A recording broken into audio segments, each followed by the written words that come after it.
네, 내일 새벽에 열릴 한미 정상회담 주요 의제들 위주로 자세히 짚어보겠습니다. 봉영식 연세대 개관 교수와 전망해 보겠습니다. 어서 오십시오. 어서 오십시오. 안녕하십니까.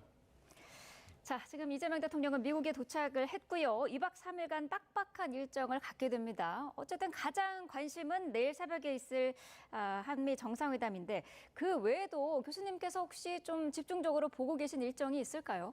예, 정상회담이 굉장히 중요하죠. 트럼프 대통령의 돌발 변수를 이제 상수로 받고 거기에 대한 적절한 대비를 해야 되는 것은 이미 잘 알려져 있습니다. 네. 거기에 더해서 우리 정부 발표에 따르면은 트럼프 대통령과 함께 이재명 대통령께서 필라델피아에 있는 이제 조선소를 방문을 할 것이다. 그렇다면은 미국의 조선 사업 부흥에 우리 기업과 정부가 적극적이고 그 대폭적인 이제 역할과 지원을 하겠다는 것을 실질적으로 또 상징적으로 보여주는 필라델피아 조선소 시찰이 될 것으로 보입니다. 네. 그다음에 이것이 또 이제 미국 국내 정치상으로서도 굉장히 탁월한 한 묘수라고 할 수 있는 것이 필라델피아가 위치한 곳이 펜실베니아주 아니겠습니까? 네. 펜실베니아주는 미국 대통령 선거에서 가장 중요한 7개 경합주 중에 하나입니다.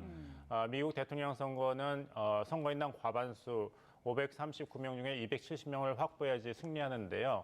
지난번 대선에서 트럼프 공화당 후보가 이런 7개 경합주를 석권해서 쉽게 승리를 했죠. 펜실베니아주는 그중에서도 가장 중요한 경합주인데 하필이면 현재 펜실베니아 주지사가 다음 민주당 대선 후보로 가장 유력하게 거론되는 샤피로 주지사입니다. 네. 지난번에도 카말라 해리스 부통령보다 샤피로 주지사가 나왔으면 승리할 가능성이 더 높았을 것이라는 전망이 있었지 않습니까? 네. 거기에 필라델피아의 조선소에 그것도 트럼프 대통령을 이재명 대통령과 같이 간다.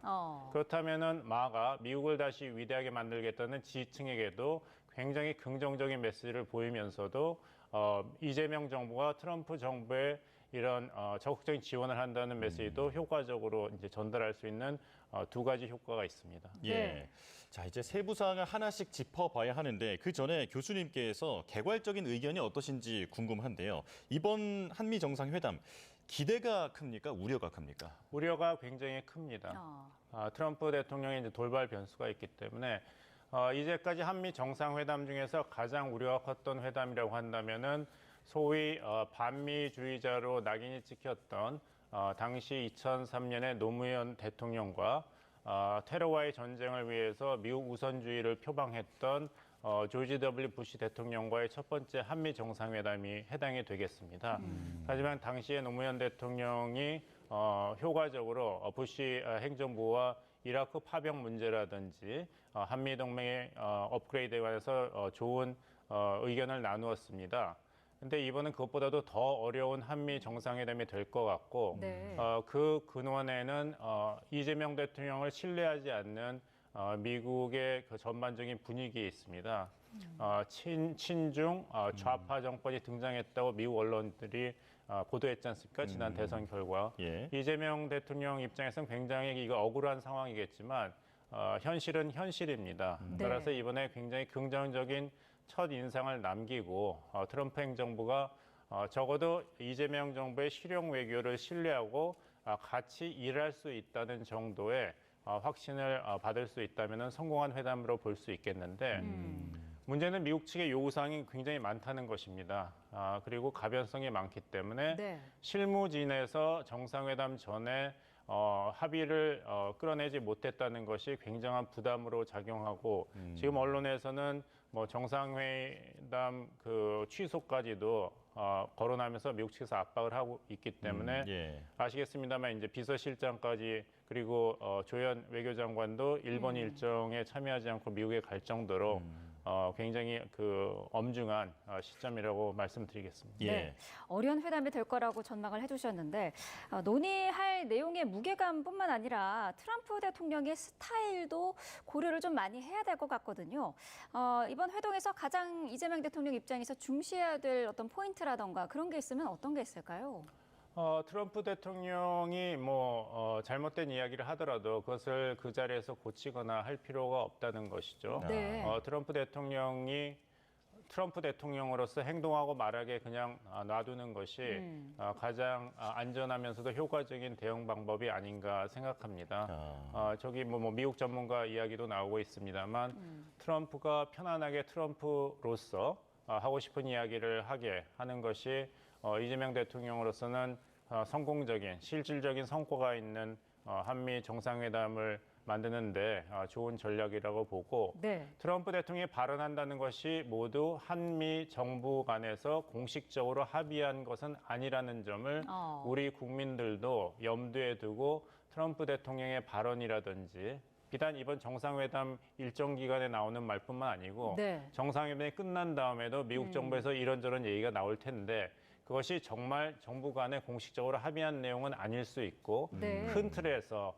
논의를 합의한 수준의 일 가능성이 높다는 것을 계속 염두에 두시는 것이 중요하겠습니다. 예.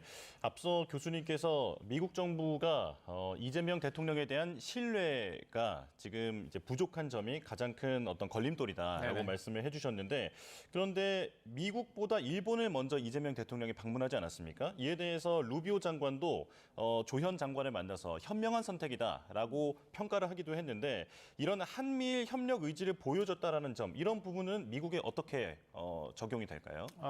예, 아주 탁월한 선택이라고 보입니다. 이재명 대통령이 실용 외교를 그냥 정치적 수사로서 굉장히 추상적으로 구사하는 것이 아니라 행동으로 보여준다는 것. 네. 사실 이전 보수 정권에서 일본과 합의했던 2015년 위안부 문제 타결 선언이라든지 윤석열 정부가 기시다 정부와 협력하면서 결정하였던 강제징용 피해자 제3자 변제 결정 이것은 이재명 정부로서는 굉장히 고심이 많은 사안이었음에도 적극적으로 또 선제적으로 여기에 대한 입장을 밝혔다는 것은 많은 우려를 가지고 있었던 일본의 이시바 정권의 신뢰를 받는데 굉장히 중대한 그런 효과가 있었습니다. 예. 그래서 일본이 신뢰할 수 있는 한국의 이재명 정부와 실용 외교를 미국도 환영하고 있는 것이죠. 마르코 루비오 국무장관의 발언에도 있지만 결국에 미국이 바라는 가장 중요한 초점은 인도 태평양 지역에서의 중국의 부상, 그 위협에 공동 대처하는데 한국과 일본이 더 큰 역할을 해주기를 바라는 거 아니겠습니까? 그렇다면 한국과 일본이 공동 보조를 취하는 것. 그래서 한일 간의 협력이 한미일 협력으로 확대되고 그 깊이를 더하는 것이 미국이 바라는 장기적인 전략인데 그 첫 발걸음을 이재명 정부의 실용 외교가 실질적인 그런 일본과의 그런 정상 외교에서 보여줬다는 것은 미국 측으로서도 신뢰할 수 있는 그 첫 현상이라고 할 수 있죠. 예. 네. 조현 외교장관이 한일 회담도 건너뛰고 이제 미국으로 급하게 갔었고요. 강훈식 비서실장도 대통령실을 비우는 게 굉장히 이례적인데 비우고 지금 미국으로 가 있습니다. 이런 움직임이 이 한미 정상회담에 어떤 악재가 있는 거 아니냐 이런 걱정의 목소리가 있었습니다만 일단 대통령실은 그건 아니다라고 했거든요. 교수님께서 보기엔 어떤가요? 악재가 있죠. 악재라는 것은 트럼프 대통령이 일기 때보다도 더 지독하게 미국 우선주의를 실제 다 챙기고 있다는 것. 그래서 네. 관세 협상도 사실 대통령 선에서 그렇게 펜으로 숫자를 고치고 이렇게 되는 것은 외교상으로서 굉장히 이례적인 현상 아닙니까? 네. 하지만 트럼프 대통령은 그것을 개의치 않는 정도가 아니라 즐기고 그것을 계속 하고 있으니까 그런 트럼프 행정부 2기를 맞이해서 이재명 정부가 한미 정상회담을 성공적으로 준비하는 것은 굉장히 어려운 환경은 확실합니다. 예. 네. 그래서 외교산업장관, 통상수장뿐만 아니라 기업 총수들도 지금 미국에 가서 총력을 기울이고 있는데 네. 저는 이 대목에서 김민석 총리와 민주당에서 이재명 행정부를 좀 더 적극적으로 도와주는 것을 고려해야 되지 않나 생각합니다. 뭐냐면은 우리 국민들 그리고 야당에서도 시민단체도 이렇게 어려운 한미 정상회담에 대해서 조금이라도 긍정적인 현실적인 기준에서 평가를 하려면 이전에 민주당이 윤석열 정부 동안에 조금만 실수가 있더라도 외교 참사로 정치 공세를 펼쳤지 않습니까? 이제는 민주당이 집권당이 됐기 때문에 그 다른 입장에서 이거에 대해서 국민에 대해서 설명할 그런 입장이 된 것이죠. 네. 근데 그 당시 국회의원이었던 김민석 현 총리가 죄송합니다. 바이든 행정부와 윤석열 정부의 이런 외교 한미 정상회담을 비판하면서 결국 한미 간의 동맹을 존중하면서도 대한민국의 국가 이익을 지키는 것은 민주당의 몫이 되었기 때문에 앞으로 한국 정부는 미국에 대해서 북한과의 비상 군사 연락선을 재개통하고 핵 추진 잠수함 한국 도입을 인정하고 미국의 각종 공문서에 명확한 독도 표기를 하고 미국에 진출한 한국 기업들에 대한 경제적 평등 대우 등을 요구하겠다. 이것이 이루어지지 않으면 민주당이 독자적으로 미국의 대표단을 파견해야 된다. 이런 얘기를 했어요. 그렇다면 그 기준으로 본다면 이번 한미 정상회담에서 트럼프 행정부로서 이런 요구 조건을 이재명 대통령이 받지 않는다면은 같은 기준에 이건 실패한 정상회담이 돼버리거든요. 그러니까 여기에 대해서는 좀 자기 반성이라든지 이런 엄중한 외교 현실에 대해서 새로운 자세로 임하겠다는 그런 메시지를 내보내는 것이 이번 어려운 상태에 있는 한미 정상회담이 국민들께서도 그래도 인정을 할 수 있는 최소한도의 성공한 정상회담의 인정을 받을 그런 토대가 마련될 것입니다. 예. 이제 국내 정치권의 어떤 역할이랄까요? 이런 부분도 좀 강조를 해주셨는데 조금 전에 트럼프 대통령의 협상 스타일에 대해서 말씀을 해주셨습니다만 아마도 정상회담에서 돌발 요구가 있을 가능성도 충분히 있지 않습니까? 만약 나온다면 예상되는 의제가 뭐가 있을까요? 일단은 3,500억 달러 대미 투자를 지난번 관세 협상 타결에서 양국 정부가 이제 발표를 했지 않습니까? 일단은 그것을 당연시하면서 3,500억 달러 플러스 더 추가 투자를 압박할 가능성이 있습니다. 저기 거래 기술 얘기가 나오고 있지만 네. 트럼프 대통령이 이야기한 것은 뭐냐면 자기는 윈윈이라는 것은 경영학과에서 가르쳐서는 안 된다. 이건 말도 안 되는 이론이다. 이런 주장을 했어요. 네. 제가 읽어봤는데 윈윈이란 거는 내가 1%라도 더 이길 수 있는 것을 상대방에게 그냥 남기고 거래를 끝났다는 거 아니냐. 100% 승리가 아니라 120% 승리를 항상 추구해야 된다. 기존 합의가 있더라도 그 합의는 당연한 것을 내 것으로 하고 거기에 더 추가 요구를 하고 무엇인가 더 나오는 것을 봐야 된다. 끝까지 휘둘러야 된다는 대목이 있습니다. 이재명 대통령께서 굉장히 고생하실 것으로 그러네요. 보이는데 어렵네요. 예, 그것은 이제 트럼프 대통령의 협상 스타일과 철학이기 때문에 거기에 대해서는 어떤 정부를 대표하는 대답을 할 필요도 없고 이유도 없습니다. 이것은 이시바 일본 총리가 1차 트럼프 대통령이 첫 번째 정상회담을 한 다음에 네. 기자회견 때도 나는 책임 있는 일본 내각의 총리로서 가정적인 상황에 대해서 공식적인 답변을 할 수 없다고 얘기를 했고 트럼프 대통령도 굉장히 멋진 대답이다. 이런 얘기해서 좌중에 웃음이 터진 적이 있습니다. 네. 뭐 그렇게까지는 안 되더라도 트럼프 대통령이 하고 싶은 얘기를 하는 것은 뭐 예상한 바다 이렇게 대처하는 것이 맞지 않을까. 트럼프 대통령이 이야기하는 것이 미국 정부의 공식적이고 유일한 입장도 아니고 그리고 한국 정부와의 합의가 있는 것도 아니라는 전제에서 대처하는 것이 중요합니다. 네. 어쨌든 우리 정부나 이제 이재명 대통령도 국익을 최우선으로 생각하겠다라는 그런 입장을 가지고 이제 회담에 임할 텐데 트럼프 대통령의 요구도 상당할 거거든요. 여기서 국익을 최선으로 생각하면서 어느 정도 좀 균형도 맞춰야 될 텐데 이게 굉장히 어렵지 않겠습니까? 굉장히 어렵죠. 지금 한국 대통령 하기에는 좋지 않은 상황입니다. 특히 이제 미국의 트럼프 대통령과 협상을 한다는 건 어렵죠.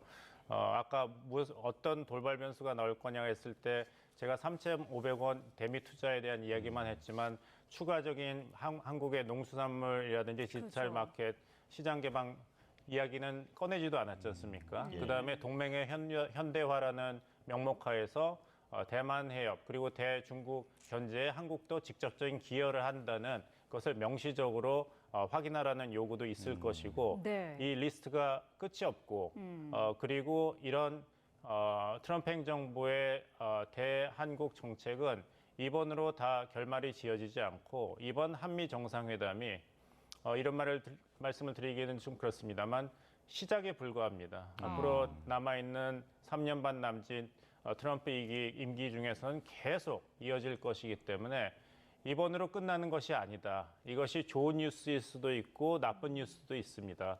이번으로 끝나지 않기 때문에 우리가 계속 소위 시달리는 그런 한미 관계에 대비해야 되지만 또 동시에 이번에 우리가 큰 손해를 본다 하더라도 모든 게임이 종결되는 것은 아니다. 네. 변화의 여지가 계속 남아있다는 긍정적인 해석도 가능합니다. 예. 네. 안보 이슈를 한번 정리를 해보면 그러니까 국방비 증액 이로 인한 방위비 분담금 확대 그리고 여기에 주한미군의 전략적 유연화 이걸 지금 미국이 바라고 있는 건데 사실 우리 입장에서는 이번 회담에서 아주 중요한 미션이라고 할 수 있는 게 이게 중국을 자극하지 않는다라고 하는 부분에 대한 일종의 뭐랄까 명문화 같은 그런 장치를 확보하는 것도 중요한 미션 아니겠습니까? 예, 그렇습니다. 이제 서울대 미래전략연구소에서 한국의 미래를 했을 때 정답은 한미 동맹과 긍정적으로 병립할 수 있는 한중 협력 관계라고 했는데 네. 정답은 맞습니다. 하지만 그것을 어떻게 실천하느냐는 굉장히 어려운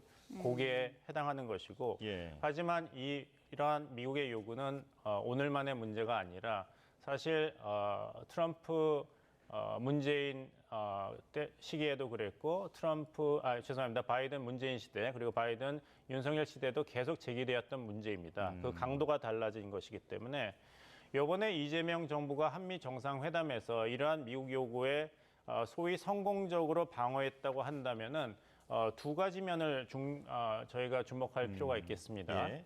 이런 요구가 이제 바이든 행정부에서 문재인 정부에게 제기되었을 때 당시 2021년 한미 정상회담에서는 이렇게 해결이 됐습니다.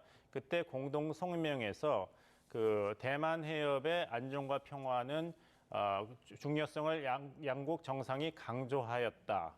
그리고 두 정상은 쿼드 등 개방적이고 투명하며 포용적인 지역 다자주의의 중요성을 인식하였다는 선에서 매듭을 지었습니다. 네. 중국 외교부에서는 여기에 대해서는 비난 성명을 내고 한국은 함부로 불장난을 하지 말라고 했지만 그 이상의 어떤 공세는 없었고 네. 당시 정의용 외교장관은 대만 해협의 평화와 안정 유지가 중요하다는 것은 모든 나라가 이야기하는 것이고 G7 정상회의의 공동선언문에도 포함된 내용이고 어떤 특정 국가를 겨냥한 것이 아니다 했거든요. 네. 이 정도 선에서 트럼프 대통령과 이재명 대통령이 이 문제에 대한 합의를 한다면은 성공으로 보아야 합니다.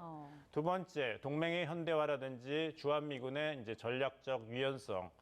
그래서 한반도에서의 이런 전쟁 억지보다는 중국 견제로 임무를 변화하는 것. 또 이제 한국의 이런 군사적인 지원에 대해서도 지금 양측의 이견이 있는데 이 문제도 부시 행정부와 노무현 행정부 때도 갈등의 여지였습니다. 그때 어떻게 해결이 됐냐면 2006년에 당시 반기문 외교장관과 콘돌리자 라이스 미국 국무장관이 맺은 공동선언문이 있습니다. 거기서 한국은 주한미군의 전략적 유연성의 필요성을 존중한다.